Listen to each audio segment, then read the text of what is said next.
everyone, and welcome to this episode of Peace Talks. This is the series where we catch up with the bands that are coming to play for us at the Marr's Bar in Worcester. And today I'm joined by Ollie Usiskin, who will be bringing his band Experience Beck up on Saturday. A bit of a rare occasion because we're doing a Saturday. We normally do our Thursday nights, but this is going to be a Saturday. So thanks for joining us today, Ollie. Yeah, thanks for having me. You're obviously the drummer and the guy who's put this band together. Done a little bit of digging around. So you it seems you started playing drums sort of around about the age of 12. Probably mainly in playing sort of rock stuff, I suppose, in school bands. Is that about right? Yeah, that's right. I mean, I studied with a drum teacher called Cyril Bass at secondary school. Probably it was like probably from the first year that I joined the school, where I would have been 12. So yeah, I started quite young, and I had a school band, funny enough, called Car Park. I don't know. Brilliant. I don't Why know not? what people think of that name, but that's what we were called, Car Park. And we used to do like loads of rock covers, like House of the Rising Sun, I believe. We did some Cream covers, a couple of Eric Clapton numbers. We did You Are Wonderful Tonight. That was one of them. We did we did do Layla, actually. That's right. Yeah. And we did like a bunch of covers. And I think the highlight of the band was we did a school assembly once. Oh, isn't that the best way? At that age? Isn't that the best at that age? That's what. Well, it was. I think it was I was a bit older at school then, but we were a bit more established as a sort of school band, because I think we might have been the only kind of rock covers band in the school that had performed. And we did this assembly, and the head mistress at the time was sitting in the front row, and I had the drums on this sort of drum riser. And I think we sort of did the big ending of the gig, and then the drums just like collapsed off the drum riser into the audience. I think one of the drums may have fallen into the headmistress's lap. So I think she was quite impressed with the band by then. Great story. But it's very rock and roll, Yeah, absolutely. Yeah, get it started young. Get those experiences out the way first. So you went on, I believe you went on to study at Berkeley, didn't you? Yeah, that's right, Dave. Yeah, I basically I originally went over to Boston to study with a private drum teachers school, a guy called John Horrigan, and he's a very experienced instructor, and I studied with him for a while, and then after I studied with him, I was actually studying privately with the drum teacher, who actually was a very respected jazz drummer, and he used to actually be part of the Berkeley College of Music faculty, drum faculty. And his name was Alan Dawson. Was it Alan Dawson? Alan Dawson, yeah, right, that's right. Yeah. And Alan actually taught. The amazing thing about Alan is he taught one of the greatest jazz drummers of our time, Tony Williams, but he taught Tony before Tony joined Miles Davis's group. So Tony would have been, I guess, 15, 16. But I mean, I think he joined Miles Davis's group when he was about 17. So Tony went and had lessons with Alan before he joined Miles's group. Okay. Yeah, but Alan also taught people like Steve Smith, the drummer from Journey, and Vinnie Colaiuta as well, wasn't he? Yeah, Vinnie Colaiuta, Terry Lynn Carrington. Right. She's used to play with people like Herbie Hancock, and she was on John Patitucci's some of his albums. But but yeah, and he's got a really interesting method of teaching, and so I used to go to his basement in his house in Boston and take lessons with him. And then after that, or during that period, I think John, the original drum teacher in Boston, who I was studying with, recommended that I should go and study at Berkeley. So then I ended up going and doing a semester at Berkeley, but then I ran out of money, so I had to come back Oh. to the UK. Yeah. So Ah, cool. Well, interesting journey. And of course, Vinnie there ended up playing in Jeff Beck's band. yeah, Didn't that's he? right. Yeah, that's right. I mean, he toured with Jeff for many years, and I know Jeff was very honoured to have Vinnie in the group. And there was obviously the famous footage of the Ronnie Scott's Jazz Club concert with Vinnie, Tal, Wilkenfeld on bass, and Jason Ribello, Jason Ribello, who, yeah, who, who played at your yeah, he came venue, up in right? January. Yeah, Yeah. I did a couple of Jeff Beck numbers on that gig actually. Oh, Yeah, brilliant! they Right. did. I think they did Lead Boots as the encore. Oh, okay. And they did one other as well earlier on in the set. Yeah, Oh, yeah, right. Wow, yeah, it was brilliant. fantastic. Oh yeah, it was Goodbye Pork Pie Hat. That was the one they did. Yeah, with Paul Stacey did a fantastic guitar solo on that. That's on my Oh, YouTube wow. channel. Yeah, if you've not seen that, check that out. But Oh, great. yeah, Wow. yeah, that was a cracking night. We had a few a few of the bands that have come up have done various Jeff Beck covers as well. We just Right. Sam Leake's Looking Glass were up. I think they did Love Is Green. I think there's that one they did. Oh, But yeah, okay. there's been a couple, so it's fits right in with what we're doing. Yeah. It's fantastic. Some of the other projects, just before we get on to Experience Beck, which is quite a new band actually, isn't it? I think. But some of the other projects, as I saw you've been working with, the trio with Carl Orr and Rob Statham, Rob the bassist, who's actually with Experience Beck. But yeah, you've done some recordings with Carl Orr. Yeah.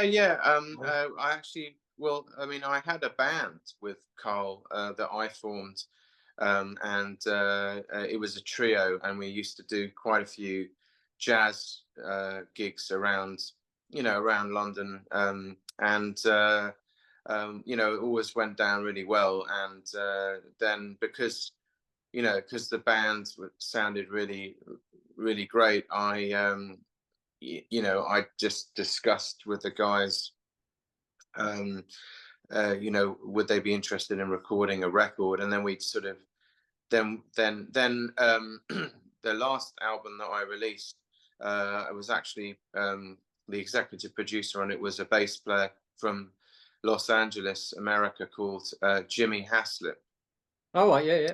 No, And Jimmy Haslip is one of the most respected electric bassists in America. He obviously was the co-founder of the band The Yellow Jackets. Right, yeah. And he also later went on to play with people like Alan Holdsworth. He toured with Alan's band, and he's in the famous concert that you can see on YouTube that was released. That's also available as a recording, but it was live at Yoshi's with Chad Wackerman on drums, Alan Pasqua on piano. Yeah, but he's on that famous concert with Alan Holdsworth, and he also he also recently tours quite a lot with Mike Stern's band, the guitarist, and he also works with people like Jeff Lorber, the keyboard player.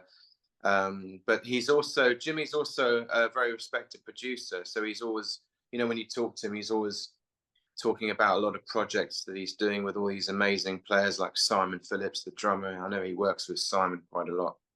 And Vinnie, he does a lot of sessions that he includes Vinnie on. So I mean, so he produced this duo album that I did with a electric cellist called Max Oliver. It's actually just been re-released, and it's called Usiskin Oliver Duo. It's available on iTunes, and also it's available on my Bandcamp. And it's an improvised sort of avant-garde, free sort of jazz album. But when I say it's been re-released, the artwork was recently redone Right. Okay. by it was redone by another label that's releasing an album hopefully this year, that I did with the saxophone player David Battelli. Okay. And so yeah, so I was basically I sent a few live recordings, bits from the gigs that I did with Carl and Rob on bass, to Jimmy, and I said, hey, what do you think of this band? And he really liked the band, and then we sort of discussed what would be the best options, and it was agreed by Jimmy and myself that it was best to do an album of original music. Hmm. And then Carl came up with some of his original tunes, Rob as well, and then we put together this album, half Carl's music, half Rob's. And then what happened is Jimmy really kindly helped put me in touch with a label in America, and I got signed to the label, and then the album was released last year. Oh, brilliant. Fantastic. So how did you go from the sort of the rock and the Queen covers and that sort of stuff into jazz? What was your sort of journey into the sort of jazz side? Because I think you're sort of more jazz rock stuff, aren't you? That you play. Yeah, I Yeah. mean, well, I mean, basically, when I started playing professionally, as in I started getting paid for, for performing, um, I was mainly doing jazz gigs, just with jazz musicians that I knew, Right. who were kind of on the scene. And then what happened is I later on went into playing in these in like an outfit that mainly did heavy metal and classic rock, and the band had they had a residency in Camden Town, like near Okay. where the market was, and they used to play every Sunday. And I just sort of went in. I went in to see the band. Just sort of stumbled upon their gig and walked into the pub, and they were playing all these tunes that I already knew. So I approached the guy who ran the band, and I said, "Look, do you ever need a drummer? Because I know a lot of the stuff that you're doing." Hmm. And then in the end, I ended up, doing a lot of gigs with the band, and I basically got a lot of my experience playing rock and heavy metal was with this covers band. And the band, they had people like the person that I used to be the dep drummer for in the band was Les Binks, the original Judas Priest drummer. Oh, okay. Right. So Les is Irish, and he I think I could got this wrong, but I think Simon Phillips recorded an album with Judas Priest, and then I think they wanted him to do a tour with the band or join the band, and he wasn't available. So Hmm. that's when they brought Les in, and he ended up doing the next 3 albums and touring with Judas Priest. So he was kind of like the original drummer for Judas Priest after Simon. I think I could have got that wrong, but I ended up sort of deputizing for Les every time Les wasn't available with this band. And then the other people involved with the band were people like Richie Faulkner was the guitarist who I did all the gigs with, and he now is the lead guitarist in Judas Priest. Right. Okay. And then there were other people like Pete Friesen on guitar. He used to play with us sometimes. He was the guitarist in Alice Cooper's band Right. when he did like the Trash album. So there's that film Wayne's World where Yeah. Alice Cooper's band's featured, and Pete was in the Ah, right. band. Then yeah, and then later on, the bass player that we worked with was replaced by a guy called Davey Rimmer, and Hmm. Davey Rimmer now is the bassist in Uriah Heep. Oh, okay. Right. So through being with this band, I not only got a lot of experience playing rock and metal, but I got to play with these amazing, now very accomplished, musicians. So yeah, it was great Excellent. experience. Yeah, and I think you've worked with Mike Stern. You mentioned Mike Stern before, didn't you? Have you worked with him as well? Yeah, that's right. Yeah, that's right. I was involved in a project put together by myself and a producer called Enrico Pinna, who's from Italy, the ex Carnatica guitarist. If you've heard of them, they're like a I haven't, no. progressive rock band that are still touring now. And we put together this tribute album to Alan Holdsworth, the guitarist. Yeah. And there were loads of great guests on it. And Enrico's friends with Mike, so he brought Mike into the project.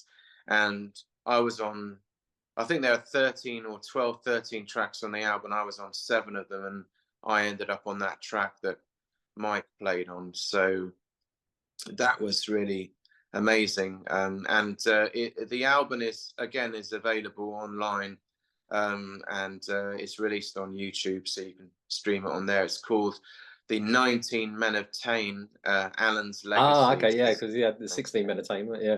Yeah, but I mean, the other thing I was going to mention is to do with heavy metal. Is I one of my sort of claims to fame, as it were, in life is that I'm the drummer that played on all of the Charlemagne albums from the actor Sir Christopher Lee. Ah, right, okay, yeah, I was going to So ask about that. Yeah, yeah, yeah. Christopher Lee, obviously famous for Dracula, Lord of the Rings, Mm, Star Wars, The Man with the Golden Gun. I mean, he's like mega iconic, British actor. And what happened is I was playing in a jazz rock band, and the guy that ran the band is a friend of mine, and he sort of called me. We were actually living in the same building, and he called me over for a meeting. He said, "How would you like to do a live gig with Dracula?" And I was fantastic. like, "Dracula?" And he goes, "Yeah, Christopher Lee." And I was the actor. And I was like, wow, I mean, I grew up, watching all the Dracula films, and he was like one of my favorite, actors that I Mm, grew up watching. So yeah, we ended up doing this. It was quite bizarre. Like what happened is my friend organized, because his guitar teacher or guitarist that he knew was working with Christopher Lee at the moment at mm. that period, and so they organised for Christopher Lee with Christopher Lee's manager to come over to my friend's room and Oh, rehearse with our band. So how bizarre is that? You got like one of the most famous actors wow. coming over to where you live, to your friend's room, studio, kind of bedsit room, and like rehearsing with the whole band. I had my electric drum kit set up, Mm. and then the rest of the band were there, and then we were sort of sitting in the room before he arrived, and then suddenly the bell went, and my friend was, "Oh, it's him!" Oh, wow. And then the door opens. There's like this 6 foot something tall, How mad is that, man eh? standing there, in a sort of bright, sort of, really nice, suit jacket, and it was Yeah. Christopher Lee, and we are like, wow, and then we did this rehearsal. We ended up doing a live performance with Christopher Lee at Excel, which is in the Docklands, Right, yeah, yeah. um, and that was great. And then I went on to being in his music video, "The Bloody Verdict of Verdun," that again is on YouTube. I think it's had over 3.5 million views. Wow. Um, There you go. and then I went on to being the drummer on the Charlemagne albums. So I played on, one of the most famous heavy metal album that he did just before he died. He was actually in his early 90s Mm, when we did the album, which made him in the Guinness Book of Records, if he should be in there, because he would have been the oldest heavy metal artist to release an album at the age of, I think it was 91 or 92. my goodness. Yeah, and so that album came out in 2013, The Omens of Death. And yeah, so again, that's available online. You can stream it on YouTube, and it's on all the platforms and everything. Yeah, Fantastic. Oh, what a story, eh? yeah. So yeah, get on to Experience Beck. So I got a call or a message from you a couple of months back, wasn't it? And you mentioned that you got this new band that you started up. So yeah, tell us about Experience Beck and how that came about. Yeah, well, I mean, Experience Beck uh, basically came about because I mean I've always it came about through musical, really from a musical desire, because I've always loved Jeff Beck's music right from, when I was in my 20s. I was listening to his albums, and I loved like There and Back with Simon Mm. Phillips, and then um Blow by Blow, Wired, all those classic albums. And then later on, I got really into Terry Bozio's drumming with Jeff, on like Jeff Beck's Guitar Shop.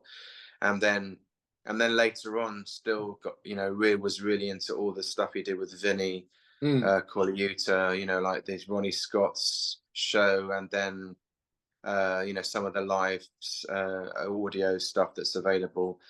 So yeah, and basically, I